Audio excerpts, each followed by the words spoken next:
Hey everyone, thanks for tuning in. We're doing a deep dive today, and I get the feeling you guys already know a thing or two about this topic, right?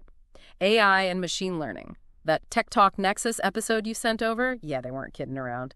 But you know us, always got to dig a little deeper. Love it. Always up for a good deep dive. Yeah, Especially with something as much buzz as AI and ML has right now. for sure. So Tech Talk Nexus, they set the stage, but maybe we can find those little golden nuggets they might have missed. What do you say? Did I find them?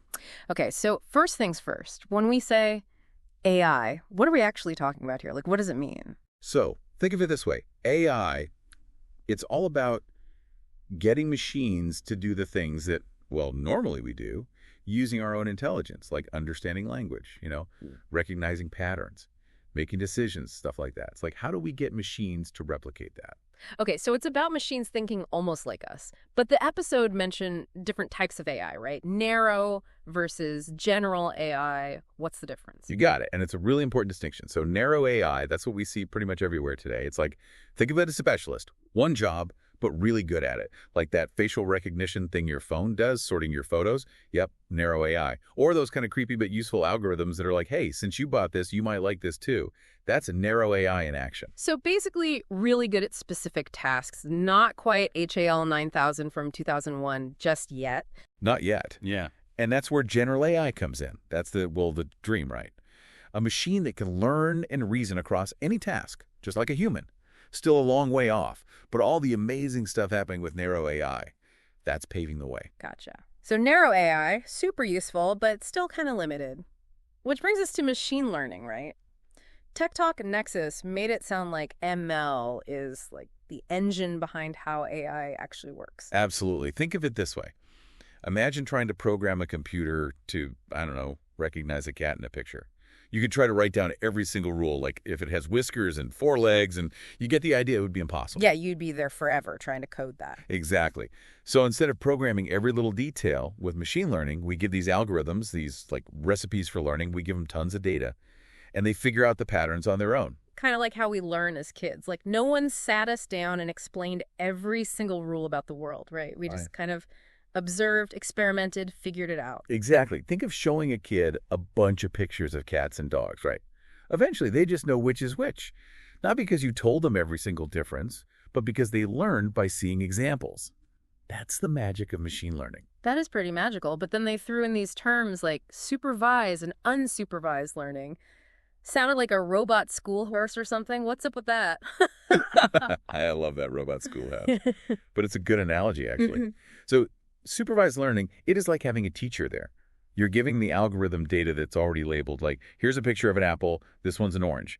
The algorithm learns to connect the label with what it's seeing in the data. Okay, so it's learning by example, but with a little guidance. What about unsupervised? Is that like the school of hard knocks for robots? Works maybe a little. Unsupervised learning is more like you're giving the machine a giant puzzle, but no picture on the box to help. It's got to find the patterns, the relationships, and the data all on its own. Wow, figuring things out without any hints. That's wild.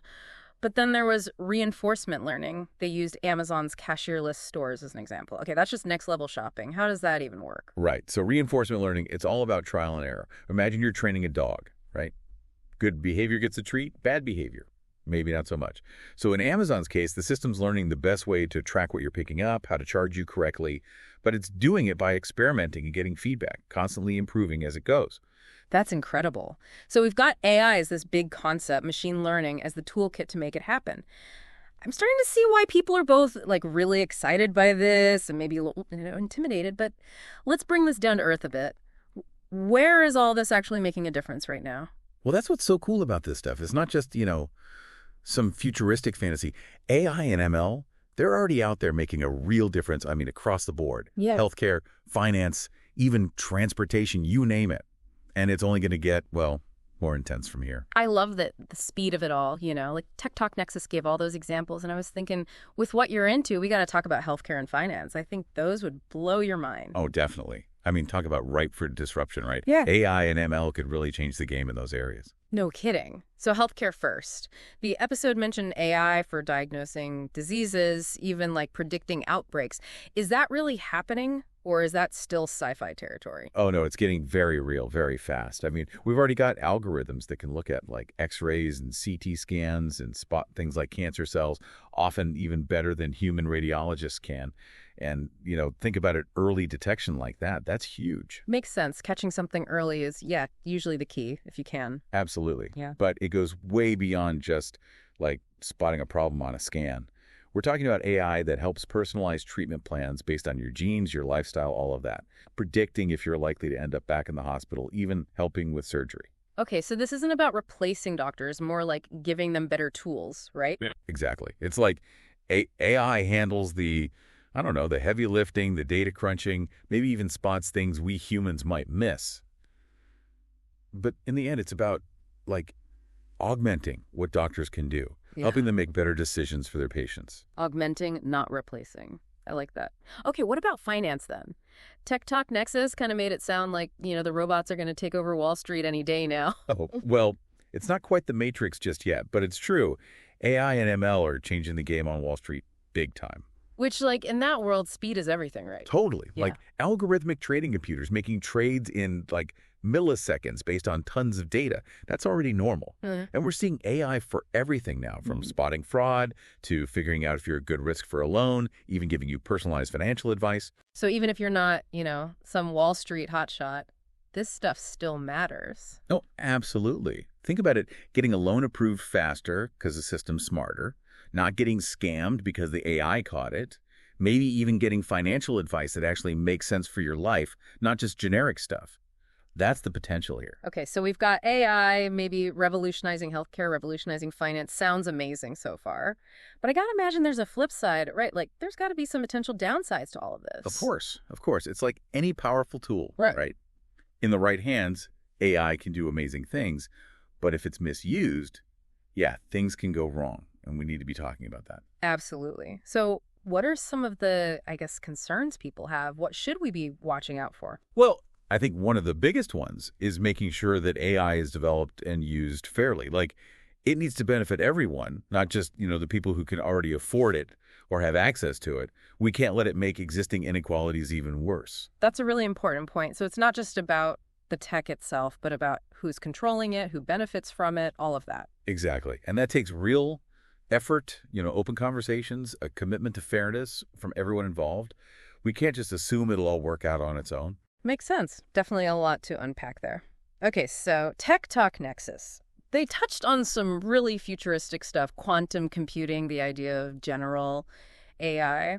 Should we even be, going there yet? Or is that getting too far ahead of ourselves? Part of me just wants to dive right into the deep end with that stuff. It's like, quantum computers building sentient AI. Okay, sign me up. But I do think Tech Talk Nexus was smart to bring it up, even just briefly. It kind of gets you thinking about the bigger picture, right? Where's all of this headed? But before we go full-on sci-fi, let's talk about that interview with Dr. Wu. They always get her take on this stuff, and I'm always curious to hear what she has to say. Right. She always brings a really grounded perspective. She cuts through the hype. Exactly. So they asked her about the most exciting development in AI today, and her answer was really interesting. She's most excited about, get this, deep learning. Which, if you remember, that's the whole thing about mimicking how the human brain works with those artificial neural networks, right? Yes. It all comes back around, right? Machines starting to learn more like we do. Exactly. And Dr. Wu was saying that's why we're seeing such crazy progress in things like, image recognition, computers understanding what we say. There's even AI now that can write poetry, even code. It really makes you wonder what they won't be able to do, right? Machines being creative, that's wild. But then they asked her about the biggest misconception people have about AI, and her answer was so spot on. It's got to be that whole robots are taking over thing. Right. Yep. Still stuck in Terminator mode. But Dr. Wu was very clear. She sees AI as a tool, something that can help us enhance what we can do, not, replace us entirely. Which goes back to what we were saying earlier, right? About AI maybe taking over the boring stuff, the repetitive tasks. Yeah. That frees us up to do the things that really require human ingenuity, creativity, all that. Right. It's think about AI-assisted surgery. The robot isn't there to replace the surgeon, right? It's giving the surgeon superpowers, more precision data analysis in real time. It helps them be better at their job, ultimately helping the patient too. Exactly. It's about partnership, not this us versus them mentality. Well said. So If you had to pick one big takeaway for our listener who's obviously, paying attention to this stuff, what would it be? I think the most important thing is, don't sleep on this. AI and ML, they're not some far-off thing anymore. They're here, they're evolving crazy fast, and they're already changing the world, whether we realize it or not. And it's not just like the obvious stuff either. It's not just self-driving cars and, robots making coffee. We're talking about how diseases are diagnosed, how our money is managed, even just how we find information online. Exactly. It's woven into so much of our lives already, and it's only going to get more intertwined. So we got to pay attention. We all have a role to play in shaping how this stuff develops. Love that. It's about staying informed, having these conversations, even if they're tough sometimes, right? Right. And not being afraid to push back and say, hey, wait a minute, is this really being used for good? 100%.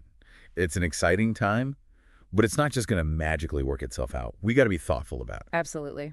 Well, I think we did it. We navigated the wild world of AI and machine learning from the basics all the way to, well, some pretty mind-bending possibilities. If you're still with us, listener, you definitely deserve a high five or maybe just a break to process all that.